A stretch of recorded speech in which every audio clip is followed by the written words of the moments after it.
Para começo de conversa, você nunca deve ir para a casa de uma pessoa que conheceu pela internet no primeiro encontro. Existem histórias demais por aí de pessoas que fizeram isso e acabaram desaparecidas ou mortas. Eu sabia disso, é claro, mas achei que se desse o endereço de onde estava indo para minha amiga Karen e também estivesse carregando um spray de pimenta na bolsa, eu estaria preparada. Comecei a conversar com Martin no Tinder 3 meses antes de decidirmos nos encontrar pessoalmente. Eu havia acabado de sair de um relacionamento bastante tóxico, então eu estava ansiosa para seguir adiante. Usando a versão do Tinder Plus, esperava encontrar alguém fora da cidade. Martin foi o primeiro cara com quem eu combinei. Eu achei o seu perfil até que muito atrativo. Era recém-divorciado, adorava cozinhar e tinha 3 cachorros. Tinha várias piadinhas em sua descrição que me fizeram rir de verdade. E, pra ser honesta, eu fiquei feliz de ver um perfil que não era igual a 500 outros. Vocês gostam de tomar café e fazer caminhadas? Já entendemos. E quem não gosta? Todas as fotos de Martin tinham alguns retoques óbvios de Photoshop, mas as minhas também. Usava chapéu em todas elas, o que gritava, estou ficando careca, mas eu não me importava para isso. Ele me mandou uma mensagem assim que combinamos, e o papo foi bom desde o começo.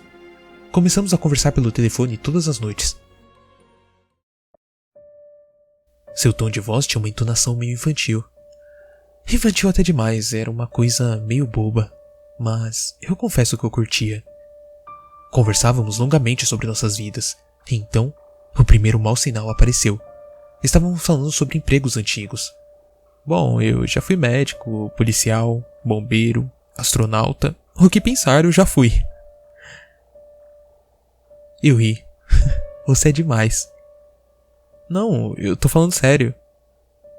Sério? Eu quero dizer, você não acha mesmo que eu vou acreditar nisso, né? Eu falei. Mas é verdade absoluta. Achei que ele estava apenas brincando comigo. Não podia esperar que eu realmente acreditasse naquilo. Deixei para lá achando ser uma piada idiota, que não entendi muito bem, e fomos para o outro assunto. Ainda assim, algo no fundo da minha mente ficou em alerta. Olhando agora, eu fui completamente idiota de me encontrar com ele, mas para falar a verdade, eu estava desesperada. Alguns dias depois, decidi que era hora de nos conhecermos pessoalmente. Ele me convidou para jantar na sua casa. Eu aceitei. Depois de mandar o endereço para as minhas amigas, embarquei para uma viagem de 2 horas em direção à Vila do Amor. Achei que o nome era palhaçada. Vila do Amor? Sério? Entretanto, eu coloquei o endereço no meu Google Maps, e esse lugar realmente existia. Eu passei 2 horas seguintes me entretendo com podcasts para tentar acalmar o nervosismo enquanto dirigia para lá. Achei que o melhor jeito de lidar com a minha ansiedade era indo lá e acabando logo com isso tudo. Enquanto eu me aproximava da Vila do Amor, meus podcasts começaram a falhar. Não tinha mais sinal no meu celular, mas pelo menos meu Google Maps já tinha feito o salvamento da rota e continuava me guiando. Era estranho, eu não conseguia sinal ali, levando em consideração quão ajeitadinha a cidade de Vila do Amor era. Casarões, jardins bem cuidados, sem lixos nas ruas. Talvez Martin não estivesse mentindo sobre suas milhares de carreiras. Afinal de contas, ele devia ser cheio da grana. Quando eu cheguei na rua de Martin, eu comecei a entrar em pânico. Observei a área até encontrar a sua residência. Era uma casa bem grande em tons de verde claro. Parecia algo saído de um filme. Respirando profundo 4 vezes, peguei meu celular para mandar uma mensagem para Martin, avisando que eu havia chegado. Falha no envio da mensagem. Ótimo. Hiperventilando, eu saí do carro. O sol estava claro, e todas as cores pastéis da vizinhança não estavam ajudando. Então, eu coloquei meus óculos escuros enquanto me aproximava da casa. Apertei a campainha e ouvi badaladas soarem lá dentro. A porta se abriu e meu coração parou. Cameron? Olá, como vai? Afinal de contas, Martin não retocava suas fotos. Ele tinha uma pele perfeita. Eu não conseguia ver um poro sequer. Sua cabeça redonda quase brilhava. Era tão lisa. E ele não estava ficando careca. Já era completamente careca. O sol refletindo em sua cabeça poderia ter me cegado caso eu não estivesse usando óculos. Ele usava uma camiseta polo rosa bebê e calças jeans azul clara. Não era um estilo que eu particularmente gostava, mas ele deve ter me achado parecida com uma prostituta. Vida que segue. Estou ótima, Martin. E você? Eu nunca estive melhor. Martin tinha um sorriso enorme e brilhante no seu rosto. Vamos, entre. Soltei o ar dos pulmões lentamente e entrei em sua casa. Era decorada perfeitamente, tons pastéis por todos os cantos, o que parecia ser o tema da cidade. Era estranho, mas não estava lá para argumentar contra gente rica. Por que não se senta no sofá? O jantar está quase pronto. Eu me sentei no sofá, tirei meus óculos, chequei meu celular e ainda sem sinal. Você não tem uma área de cobertura muito boa por aqui, né? Não, a área que sempre fica sumindo. Ele gritou da cozinha. Isso não fazia sentido. Nós tínhamos conversado pelo telefone várias vezes e as ligações nunca caíam nem sequer falhavam. Mas não é como se eu pudesse culpá-lo por isso. Ele não controlava o sinal de telefone. Fiquei tamborilando os dedos na tela do celular enquanto esperava Martin voltar. Então, como foi a viagem? Martin se sentou em uma cadeira ao meu lado. Bem, foi boa. Eu tinha alguns programas de podcast que eu não ouvia fazia algum tempo, então passou rápido até. Você acompanha algum? Olha, pra ser sincero, não. Olhamos um para o outro e sorrimos. Comecei a examinar o seu rosto mais de perto. Eu não havia notado antes enquanto usava os óculos escuros, mas tinha algo de estranho. Eu percebi que ele estava me encarando enquanto eu examinava. Então, eu comecei a falar. Ah, seus cachorros, onde estão? Estão no quintal. Eu não queria que ficasse pulando em você. Ele deu uma risadinha. Ah, eu não me importo. Eu amo animais. Novamente, olhamos um para o outro sorrindo. Quanto mais eu olhava para ele, mais ficava com a sensação que tinha algo de errado. Algo em seu rosto definitivamente era estranho, mas eu não conseguia definir o que. Quase parecia ser feito de plástico. Eu deveria estar encarando por tempo demais, pois Martin quebrou o silêncio. E tudo certo? Ah, sim, eu só... Um som alto ecoou pela casa. Eu dei um pulo levando susto. Calma, é o jantar. Eu vou colocar os pratos na mesa e já volto. Martin se levantou e voltou para a cozinha. Comecei a examinar a sala de estar, absorvendo os detalhes. Um relógio de pêndulo, uma mesa no centro, luminárias, vasos de plantas. Eu notei que não havia uma TV. Algo que não daria muito certo se nossa relação se desenvolvesse para um namoro. Olhei para a parede e vi uma foto de Martin pendurada. Ele vestia um uniforme policial. Olha, então havia uma verdade em sua piadinha. Martin voltou e me encarou. Ei, o jantar está servido. Eu o segui até a sala de jantar onde ele havia arrumado a mesa com pratos, cada um em uma extremidade da mesa. No centro da mesa havia uma travessa de prata com uma tampa. Sentamos cada um em uma ponta, e Martin colocou um babador em sua polo. Eu não conseguia parar de olhar para o seu rosto. Tinha algo de tão estranho ali. No começo, eu sentia grosseria por encarar, mas eventualmente eu já nem ligava mais. Havia algo de errado, algo que eu nunca havia visto antes. Ele parecia um boneco, robô, bem, algo não orgânico. Martin esticou o braço até o crochê e colocou a mão na calça. Olhou para mim e sorriu.